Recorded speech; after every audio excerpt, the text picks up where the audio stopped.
யாருங்க ஐயா காமராஜுங்கிற பசங்க எத்தனை பேருங்க உங்களுக்கு? 2 பையன். அவர் காமராஜ் மூத்தவருங்களா? இளையவர். 25 கிலோமீட்டருக்கு மேலே போனாலே போகக்கூடாதான். அன்னைக்கு அதிகபட்சம் 70 கிலோமீட்டருக்கு மேல காத்து இருக்கு. அந்த காத்து அடிச்சதுல அந்த அலை இதாகி அது நிலதர்மரா இருக்கு. லைஃப் ஜாக்கெட்டுமே முதலே கொடுக்கல போல. இதுதான் பேப்பர்லயும் போட்டிருக்கு. லைஃப் ஜாக்கெட் கொடுக்கலன்னா அதுல இது என்னன்னா முழுமையா தவிர்க்கப்படக்கூடிய ஒரு மரணம் தான். இது வந்து நம்ம நினைச்ச மாதிரி ஏதோ ஒண்ணு ஆச்சுன்னு கிடையாது. காத்து ஜாஸ்தியா அடிக்கும்னு சொல்லி அங்க வார்னிங் கொடுத்துருக்காங்க. அந்த வார்னிங்கை மீறி அவங்க அதை எடுத்திருக்காங்க. இல்ல சார், அதனால அந்த ஒரு ஹெல்ப் சார். இல்ல அது இல்ல, ஹெல்ப் சொல்லாதீங்க, இது என்னோட கடமை, தயவுசெய்து சொல்லாதீங்க. இது இல்ல இது வந்து இவங்க இவ்வளவு சீக்கிரம் வந்ததுக்கு காரணமே அது உங்க ஒரு இல்ல அது வந்து நான் இந்த நேரத்துல நான் குறைஞ்சபட்சம் இதுனாச்சும் நான் செய்ய வேண்டியது என்னுடைய அடிப்படை, என்னுடைய கடமை. இன்னைக்கு பொறுத்தவரை அரசியல் மேலேயும் அரசியல்வாதிகள் மேலேயும் நம்பிக்கை எல்லாம் போயிடுச்சு இன்னைக்கு.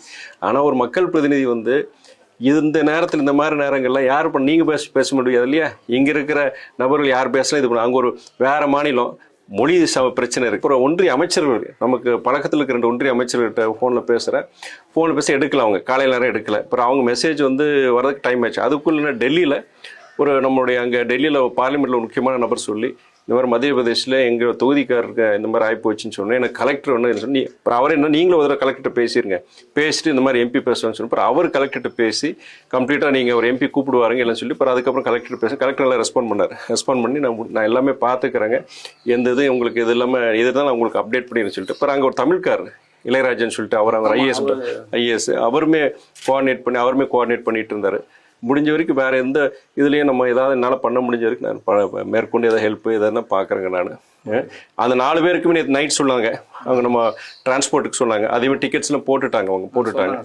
ஐயோ கொஞ்சம் நீங்கள் தைரியமாக இருக்கு. ஏன்னா இது எந்த வார்த்தைகள் சொல்லி உங்களை ஆறுதல் படுத்த முடியாதனால இந்த நேரத்தில் நீங்கள் வீட்டில் இருக்கிற லேடிஸ் எல்லாருக்கும் பசங்க எல்லாருக்கும் கொஞ்சம் ஆறுதல் படுத்துங்க. நீங்கள் தான் கொஞ்சம் இது பண்ணணும். நீச்சல் தெரியுமா தம்பிக்கு? நீச்சல் தெரியாது. நீ ஜாக்கெட் போட்டிருந்த கயிறு போடவும் கயிறு பிடிச்சி தம்பி வெளியில ஜாக்கெட் யாரு நீ போட்டியா அவங்க போட்டு விட்டாங்க? யாராவது அண்ணனுக்கு ஜாக்கெட் கொடுத்தாங்க போட்டாங்களா? அண்ணன் ஜாக்கெட் தம்பி அந்த குழந்தைக்கு எவ்வளவு வயசு? 6 வயசு. இவருக்கு 12 தானே. 10 வயசு. எது இருந்தாலும் நீங்க எப்போ வேணா நீங்க கான்டாக்ட் பண்ணலாம். அந்த பையன் அட்மிஷன் சம்பந்தமா இருக்கட்டும் சரி, இல்லை உங்களுடைய பெனிஃபிட்ஸ் இறந்தவருடைய பெனிஃபிட்ஸ் ஏதாவது வரதுக்கு டிலே ஆச்சுனாலும் சரி நான் பார்த்துக்கிறேன். நான் எனி இஷ்யூஸ் நான் பார்த்துக்கிறேன். அந்த அட்மிஷனுக்கு கொஞ்சம் டக்குன்னு கேட்டுருங்க. இது ஒரு கம்பேஷன் கோல்ஸ்ல அவங்க கொடுக்கணும். அவங்க நம்ம கண்டிப்பாக அதையும் நான் பார்த்துக்கிறேன். நான் நீங்க மனசை தைரியப்படுத்திக்கோங்க. பேர குழந்தை அவனுக்காண்டி நினச்சி நம்ம அவனுக்காண்டி நீங்க உடம்ப பார்த்துக்கணும். ஒரு ஆளாக இருந்தால் போதும். இன்னைக்கு அவனுக்கு எல்லாம் நீங்க தான். நீங்க கொடுக்குற அந்த நம்பிக்கை தான் அந்த குழந்தைக்கு. அதுதான் நீங்க அது இனி ஒரு அவன் ஒரு தலையெடுத்து மேலே வர வரைக்கும் நீங்க ஒரு ஆளாக இருந்தால் பார்த்துக்கிட்டா போதும். உடம்பு பார்த்துக்கோங்க. 5 பேருக்கு செக்கப்னா இந்த நேரத்தில் பார்த்தீங்கன்னா எல்லாருக்கும் என்னதான் அண்ணன் தம்பிங்க இருந்தாலும் அவங்கவுங்க வாழ்க்கை தான். இவருடைய உடல்நிலை மாஸ்டர் செக்கப் பண்ண சொல்லுங்க.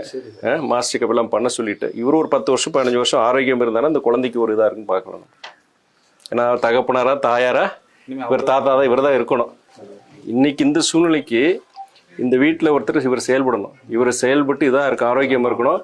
நம்ம உனக்கு சரி எனக்கு கிளம்புறேன். நான் மனசு இல்லை நன்றி சொல்லாதீங்க. கடமையை செய்ய வேண்டிய கடமையை செஞ்சு நல்லா படி. சரியா?